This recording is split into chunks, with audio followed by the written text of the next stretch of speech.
Hey y'all, Mike B. Rolling here again. Wanted to talk to you today. I just got my trailer ready to get loaded out here, and I was just doing a walk around looking at tires, and I thought, man, them steer tires are getting me a little worried. That tread's getting right down there, and so I called my tire store. But that got me to thinking is that's something that really needs to be said more often, is how to avoid attracting the DOT's attention, state troopers, whatever, because all they need is half a reason to pull you over. 9 times out of 10, they find a truck that's speeding and they pull them over and just run them through the ringer, and one of the top 2 things you can do to not draw attention by the state troopers and the DOT is, number 1, don't speed. Do the speed limit or just slightly over, but don't push that envelope too far. It draws attention. Number 2, tires. If you've got tires with bald spots that are going thump, thump, thump, thump, thump, thump, going down the road, man, you are drawing their attention. You might as well have a flag waving on your truck that says, bald tires, pull me over, please. I mean, that's the number 2 things that they look for. Number 1, number 2, speeding and thumping tires, looking for bald spots, flat tires, that sort of thing. I cannot state enough how important it is to not run bald tires, especially when you're hauling 80,000 pounds in the summertime on hot blacktop roads, and you've only got, the law says your steers, what is it? Steers can go down to, I think it's 6 or 7 30 seconds, and then trailer drives can go down to 4 30 seconds, and then trailer tires, I think, can go all the way down to like 230 seconds. Dude, that is not much tread at all. Not at all. I get rid of my tires way before they get that deep. Of course, I'm putting monstrous loads on them.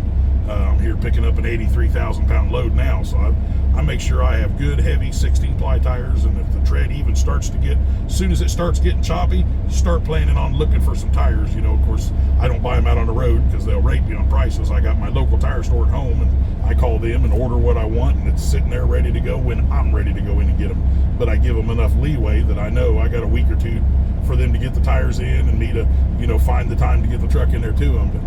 But it's very, very important that you pay attention to your tires. The way the law states, if you slide your tires down the road, if the flat spot is lined up on this dual and that dual, that's illegal. If you want to be legal, but you really want to try to run that tire out, you can take the outside tire off and move it one lug and put it back on, and that's technically legal. But now you're not just thumping, you're rat-tat-tat-tat. You're drawing a ton of attention to yourself. I stopped doing tricks like that years ago, man. If my tires start making noise going down their own, thumping, wiggling, vibrating, shaking, get them the heck off of there. Tires are cheap. It's much more expensive. Tires are cheap compared to mud flap hangers, quarter fenders, under rails under your trailer. I mean, when them tires blow out, man, they can take a lot of shit out, airbags. They can take a lot of stuff out with them, it's not something to play around with. If you're so broke you can't afford to put tires on your truck, you're doing something wrong. You need to work harder or switch companies and find better paying freight. Maybe I could understand, like right now, a lot of guys pulling a dry van, a lot of them are, I bet they're barely hanging on, because, I was looking at the numbers this week, and the average line haul for a van was like $1.28 a mile. I mean, when I saw that, my jaw just dropped open. I'm like, that's the average numbers across the country? Are you freaking kidding me? Everybody's going broke at that. I mean, there's no way you can operate a truck and make any kind of profit whatsoever, let alone fill up a maintenance account at $1.28 a mile. That ain't happening. But I'm trying to remember, I think it was a $1.28 van, and then reefer and tanker were up around $1.70 something, and then flatbed was at like $2.15. Flatbed's always paid better than everything else. Just it's harder work. A little more involved pulling a flatbed. Not much. It's well worth it. I do it. And I'm 47 years old and overweight, and I do it all the time. Sweat like a whore in church. But maybe that one's a little rough. I might have to edit that one out, or maybe not.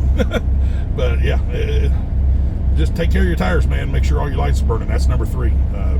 Speeding, all tires, and lights out. Trailer lights out, marker lights out. The more lights you put on your truck, that's just more ways for the DOT to pull you over, because it's just a matter of time. One of them's going to go out. One single light out is a violation. They can pull you over for that. And then while they got you on the side, let's check your paperwork, check your logbook, check this, check that, check that.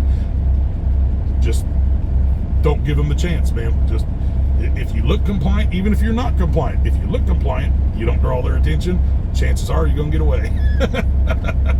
Words of wisdom for Mike B. Rowland.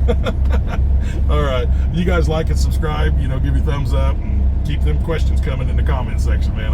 I'm really starting to enjoy this. We'll catch y'all later.